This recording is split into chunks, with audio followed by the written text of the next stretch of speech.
My computer is winking at me knowingly when I sit down at my desk. I touch the keyboard, and a photo of Paul appears on my screen.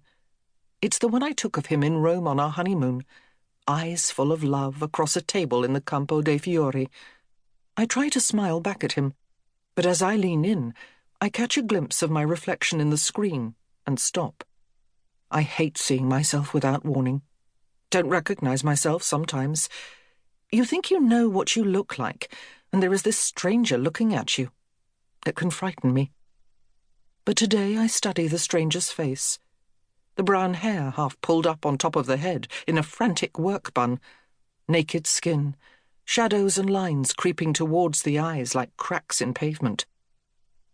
"Christ, you look awful," I tell the woman on the screen. The movement of her mouth mesmerizes me, and I make her speak some more. "Come on, Emma, get some work done," she says.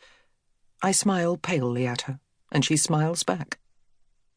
"This is mad behaviour," she tells me in my own voice, and I stop. Thank God Paul can't see me now, I think. When Paul gets home tonight, he's tired and a bit grumpy after a day of bone-headed undergraduates and another row with his department head over the timetable. Maybe it's an age thing, but it seems to really shake Paul to be challenged at work these days. I think he must be starting to doubt himself, see threats to his position everywhere. University departments are like prides of lions, really. Lots of males preening and screwing around and hanging on to their superiority by their due claws. I say all the right things and make him a gin and tonic. When I move his briefcase off the sofa, I see he's brought home a copy of the Evening Standard. He must have picked it up on the tube. I sit and read it while he showers away the cares of the day, and it's then I see the paragraph about the baby. "Baby's body found," it says. Just a few lines about how an infant skeleton has been discovered on a building site in Woolwich, and police are investigating. I keep reading it over and over. I can't take it in properly, as if it's in a foreign language. But I know what it says, and terror is coiling around me, squeezing the air out of my lungs, making it hard to breathe.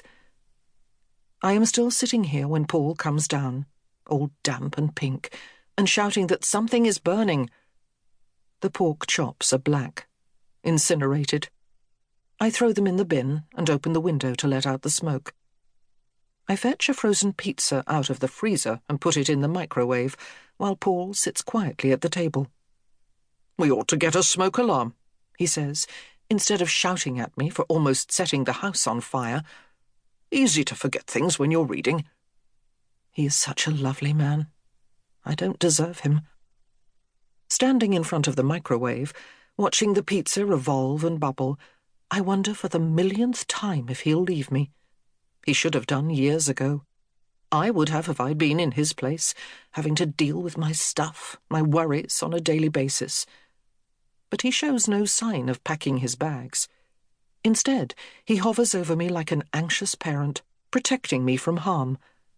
He talks me down when I get in a state, invents reasons to be cheerful, holds me close to calm me when I cry, and tells me I am a brilliant, funny, wonderful woman. "It is the illness making you like this," he says. "This isn't you." Except it is. He doesn't know me, really. I've made sure. And he respects my privacy when I shy at the mention of my past. "You don't have to tell me," he says. "I love you just the way you are." Saint Paul.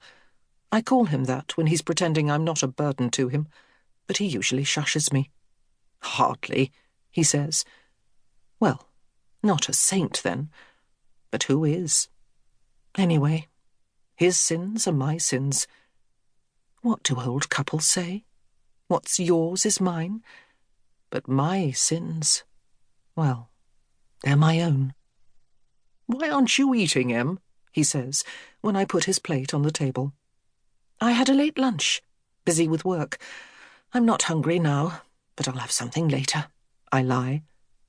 I know I would choke if I put anything in my mouth. I give my brightest smile, the one I use for photos. I'm fine, Paul. Now eat up.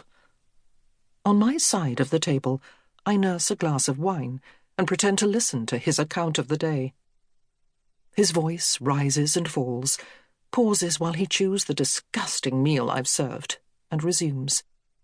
I nod periodically, but I hear nothing. I wonder if Jude has seen the article.